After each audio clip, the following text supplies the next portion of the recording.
be forced to do so. Thanks, Senator Walsh. Yes, pity. Okay, Deputy Barrett. Ambassador, I will say frankly, I'm one of the people who thinks you should be expelled from this country, and I believe that that's nothing to do with you personally. It's to do with the policies of your state. And I think, along with Desmond Tutu, that the time for treating you as a normal state is over, because you're not behaving as a normal state. And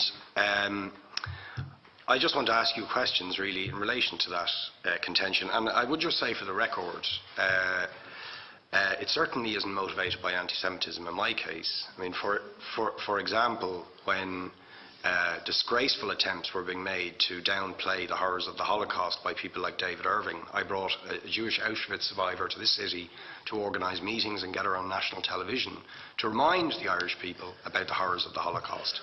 And I would do so again if anybody tried to downplay the horrors of what were done to the Jewish people. But it is precisely because I'm opposed to racism that I oppose what your state is doing and what it stands for.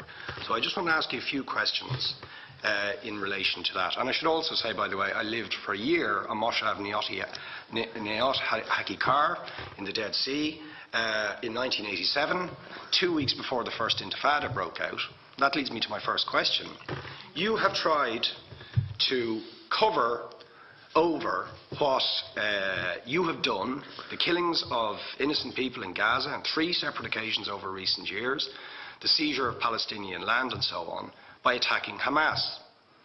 Now, why don't you just admit that Hamas didn't exist when the first Intifada took place? They didn't set up an armed wing until the early 1990s.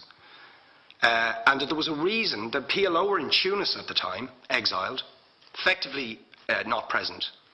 But the ordinary Palestinians rose up because you denied them basic rights. I lived there. It was apartheid. It was racism. It was endemic. It was rotten. Absolutely, I was shocked within weeks of living there to see how you treated Palestinian people. And isn't it the fact that the law of return, which is the basic law of the Israeli state, is a racist apartheid law because it confers rights on Jews that it denies to Palestinians? It allows, for example, if I was Jewish and had never stepped foot in Israel, I could claim citizenship there tomorrow, but 6 million people whose origins are in what you now call Israel, who were forced out in 1947 or 48, do not have that right. Isn't that part of the reason why the Palestinians are in dispute with Israelis? Because you deny them the right to return to their homes and to their land and to their villages, and that they have a legitimate claim, even under international law, to return, but you deny them that right. Why do you deny them that right? And why do you give that right to other people who have no connection whatsoever with the land, whether you call it Israel or whether you call it Palestine? Why do you continue to seize land, if you're serious about Oslo and the two-state solution? Why do you continue to seize land, which under that agreement is land designated to be Palestinian land? 500,000 people, most of which has taken place since Oslo. You allow that to happen. Why do you allow it to happen if you're serious about giving this land to the Palestinians? It's absolutely extraordinary. And it just, are you not just taking us, Ambassador, for idiots?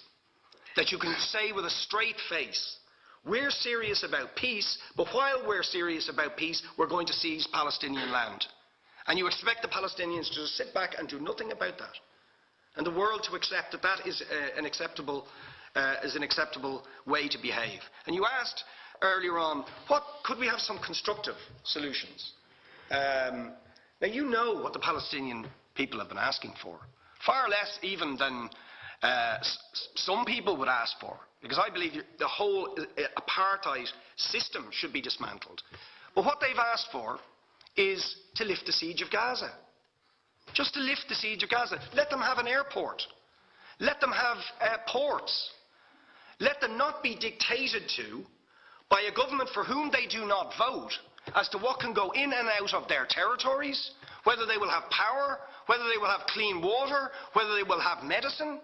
What makes you think you're allowed to have nuclear weapons and the 4th biggest army in the world and visit destruction on the people of Gaza, but they have no right defend themselves. They have no territorial sovereignty over that land. Could you ask questions, please? How do you justify that? Yeah. All right. How do you justify those double standards? And very lastly, Ambassador, people like Bishop Tutu, Nelson Mandela, and I would certainly describe your state as a apartheid state, with different laws for people depending on their race or religion. Now, isn't that just the case that, for example, at checkpoints going into the West Bank, there's a channel if you're Israeli or European, and there's a channel if you're Arab? Just because you're Arab. If you came into Dáil Éireann and they stopped you and said, "Are you Jewish?" "Oh no, sir, you can't come in through the same entrance as Irish people or European people because you're Jewish," you would call that racism and apartheid. But yet, you practice that. You practice that with your checkpoints and your military barriers and your apartheid wall. How can you justify that? All right, thank you. Last